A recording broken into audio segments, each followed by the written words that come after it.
السلام علیکم۔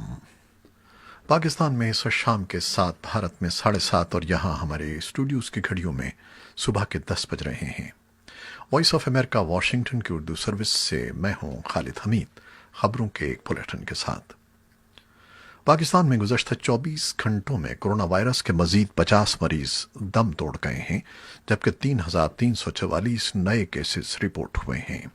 پاکستان میں وبا سے اموات کی کل تعداد 4,762 ہو گئی ہے اور 2,406 مریضوں کی حالت تشویشناک ہے۔ دنیا کے 12 ملکوں کے تقریباً 250 سائنسدانوں نے کہا ہے کہ کووڈ-19 ہوا کے ذریعے پھیلنے والا وائرس ہے۔ بھارت میں کرونا کیسز کی تعداد روس سے بڑھ گئی ہے، جس کے بعد عالمی فہرست میں اس کا نمبر تیسرا ہو گیا ہے۔ بھارت میں کیسز کی مجموعی تعداد 7 لاکھ کے لگ بھگ ہے۔ کرونا وائرس سے متاثرہ ملکوں میں سر فہرست امریکہ اور دوسرے نمبر پر برازیل ہے۔ خبریں اب تفصیل کے ساتھ۔ پاکستان کے وفاقی وزیر برائے ہوابازی غلام سرور خان نے پاکستان میں پائلٹس کے جعلی یا مشکوک لائسنس کے حوالے سے اپنے حالیہ بیان کو غیر ذمہ دارانہ یا قبل از وقت کے تاثر کو رد کرتے ہوئے کہا ہے کہ طیارہ حادثے کی تحقیقاتی رپورٹ ملک اور اداروں کے بہترین مفاد میں ہے۔ راولپنڈی میں ہمارے نمائندے علی فرقان کو دیے گئے ایک خصوصی انٹرویو میں سرور خان نے کہا کہ پائلٹس کے جعلی لائسنس کے حوالے سے بیان پر بعض حلقوں کی جانب سے بلا جواز تنقید کی جا رہی ہے۔ وفاقی وزیر نے کہا کہ پائلٹوں کے جعلی لائسنس کے تنازع اور ان کے حالیہ بیان کے سبب پاکستان انٹرنیشنل ایئر لائن کی ساکھ متاثر ہونے یا بحرانی صورتحال پیدا ہونے کی باتیں درست نہیں ہیں۔ ان کے بقول کرونا وائرس کے باعث دنیا بھر میں فضائی آپریشن پہلے سے ہی معطل ہے، لہذا پاکستان کو یہ موقع ملا ہے کہ پی آئی اے میں پائی جانے والی خامیوں کو درست کیا جا سکے۔ انہوں نے کہا کہ کراچی سانحے سے پہلے ہونے والے طیاروں کے حادثات سے قوم کو بے خبر رکھا جاتا تھا۔ ہم قوم کو اس بات سے باخبر رکھنا چاہتے ہیں کہ ماضی میں کیا کچھ غلط تھا اور کیا کچھ ہم ٹھیک کرنے کی کوشش کر رہے ہیں۔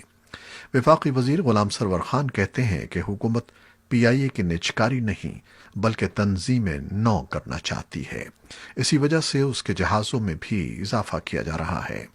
انہوں نے بتایا کہ 30 جہازوں پر مشتمل پی آئی اے فلیٹ کو سن 2023 تک 45 جہازوں تک لے جایا جا رہا ہے، جو کہ 33% اضافہ ہے۔ پاکستان میں الیکٹرانک میڈیا کو ریگولیٹ کرنے والی اتھارٹی پیمرا کی جانب سے لائسنس معطل کرنے کے بعد ایک نجی ٹی وی کی انتظامیہ نے چینل 24 نیوز کو بند اور 965 ملازمین کو ملازمت سے فارغ کرنے کے لیے نوٹسز جاری کر دیے ہیں۔ اس بارے میں پیمرا کا کہنا ہے کہ چینل 24 کو کئی بار نوٹسز بھیجے گئے، لیکن پراپرٹی کی خرید و فروخت کے لیے قائم چینل کی کیٹیگری تبدیل نہ کروانے پر چینل معطل کیا گیا۔ اس بارے میں چیئرمین پیمرا مرزا سلیم بیگ نے وائس آف امریکہ سے بات کرتے ہوئے کہا کہ اس چینل کو ہم نے کئی مرتبہ نوٹسز جاری کیے، عدالتی حکم نامے پر اس پر ایکشن لیا گیا۔ 4 شوکاز نوٹسز جاری کیے گئے، درحقیقت یہ ایک پراپرٹی چینل تھا۔ پشاور کے ایک علاقے ٹی وی کالونی سے تعلق رکھنے والے مسیحی برادری کے ندیم جوزف کے پڑوسی کے ہاتھوں جائیداد کے تنازع پر قتل پر پشاور انسانی حقوق کے تحفظ کے لیے سرگرم کارکن اور رضاکار سراپا احتجاج ہیں، اور اس واقعے کو نہ صرف آئین اور قانون بلکہ اسلامی اقدار اور پشتون روایات کے بھی منافی قرار دے رہے ہیں۔ ندیم جوزف کو پچھلے 2 جون کو پڑوسی نے اس بنیاد پر گولی مار کر زخمی کر دیا تھا کہ وہ غیر مسلم ہے اور وہ اپنے پڑوس میں کسی غیر مسلم کو گھر خریدنے اور رہائش اختیار کرنے کی اجازت نہیں دے سکتے۔ ندیم جوزف لیڈی ریڈنگ ہسپتال پشاور میں زخموں کی تاب نہ لا کر پچھلے 30 جون کو چل بسا۔ پولیس نے مقدمہ درج کر لیا ہے، مگر ابھی تک کسی قسم کی گرفتاری عمل میں نہیں لائی گئی ہے۔ پاکستان میں حکام کا کہنا ہے کہ اسلام آباد اور کابل کے درمیان تعلقات کی بہتری کے لیے افغانستان کی قومی مفاہمت کی اعلیٰ کونسل کے سربراہ عبداللہ کو باضابطہ طور پر پاکستان کے دورے کی دعوت دی ہے۔ اسلام آباد کی جانب سے ہمسایہ ملک افغانستان سے تعلقات کی بہتری کے لیے پاکستان کی حکومت کا یہ تازہ اقدام ایسے وقت میں سامنے آیا ہے جب افغانستان میں حکومت اور طالبان میں مذاکرات شروع ہونے کے امکانات ظاہر کیے جا رہے ہیں۔ حکام کے مطابق عبداللہ کے پاکستان کے دورے کے لیے تاریخوں کا اعلان دونوں ممالک کے درمیان باہمی رضامندی سے کیا جائے گا۔ وزیر اعظم پاکستان عمران خان کے افغانستان کے لیے تعینات کردہ خصوصی مشیر محمد صادق کا کہنا تھا کہ پاکستان اور افغانستان کے درمیان تعلقات بہتری کی جانب گامزن ہیں۔ کابل میں تعینات پاکستان کے سفیر نصر اللہ خان سے ملاقات کے بعد عبداللہ کا ایک ٹویٹ میں کہنا تھا کہ وہ پاکستان کی طرف سے دورے کی دعوت پر شکر گزار ہیں۔ عبداللہ طالبان کے ساتھ مذاکرات کرنے کے لیے قائم کردہ اعلیٰ کونسل کے سربراہ ہیں۔ امریکہ اور طالبان کے درمیان رواں سال فروری میں دوحہ میں طے پانے والے معاہدے کے بعد افغانستان میں پائیدار امن کے حصول کی کوششیں جاری ہیں اور اعلیٰ امریکی سفارتی اہلکار دوحہ معاہدے کے تحت بین الافغان مذاکرات کے شروع کروانے کے لیے کوشاں ہیں تاکہ افغانستان میں تعینات امریکی فورسز کے انخلاء کا عمل خوش اسلوبی سے مکمل ہو سکے۔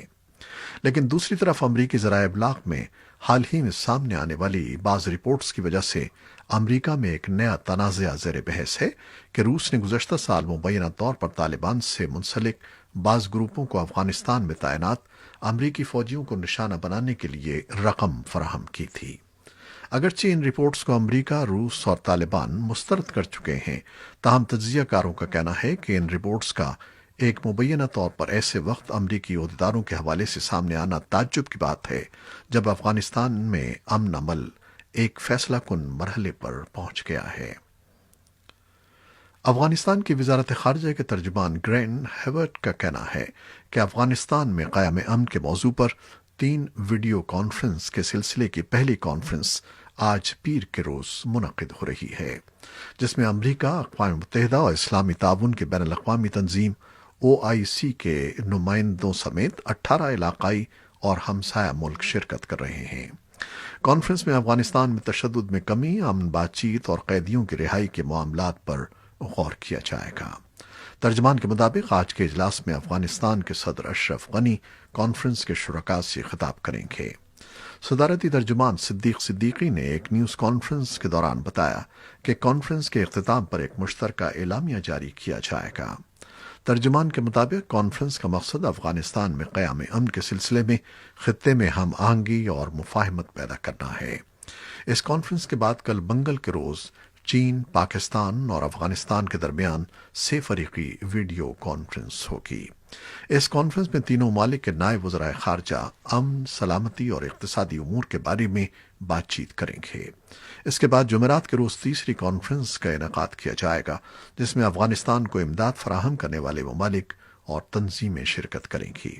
افغان حکومت نے فیصلہ کیا ہے کہ طالبان کی طرف سے رہائی کے لیے فراہم کردہ 5000 قیدیوں کی فہرست میں سے 600 قیدیوں کو رہا نہیں کیا جائے گا۔ افغان حکومت کا کہنا ہے کہ ان قیدیوں کو طالبان سے تعلق کے بجائے ان کے جرائم پر مبنی ماضی کی بنیاد پر گرفتار کیا گیا تھا۔ افغانستان کے لیے امریکہ کے خصوصی سفیر زلمے خلیلزاد نے طالبان کے ساتھ امن معاہدے کے اقتصادی فوائد کو اجاگر کیا ہے۔ خلیلزاد ایک ہفتے سے امن سمجھوتے پر عمل درآمد کی راہ ہموار کرنے کے لیے خطے کا دورہ کر رہے تھے۔ افغانستان کے لیے امریکہ کے خصوصی ایلچی زلمے خلیلزاد اپنے ایک ہفتے کے دورے میں ازبکستان، پاکستان اور قطر گئے۔ قطر میں انہوں نے طالبان رہنماؤں سے تفصیلی تبادلہ خیال کیا۔